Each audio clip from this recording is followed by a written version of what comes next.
Pasilip sa honeymoon nina Maja Salvador at Rambo Nunez.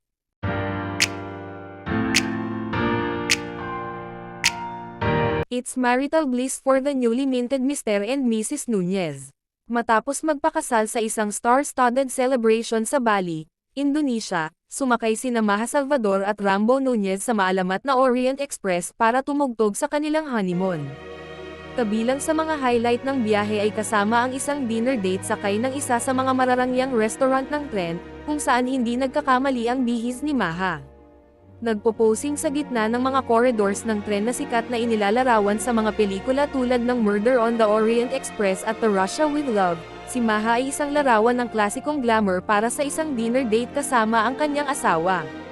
Ang preview noong Agosto taong 2023 na cover girl ay nakasuot ng quintessential little black dress, na kinumplito ng isang plush black minnow dyer at pointed white heels.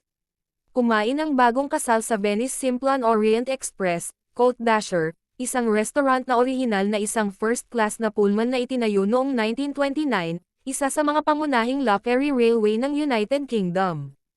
Upang i-echo ang pang-akit ng 1920s flapper era, naupo si Maja sa Côte d'Azur na may mga string ng mga perlas na pinalamutian ang kanyang decolletage, na na-highlight ng malalim na neckline ng kanyang damit.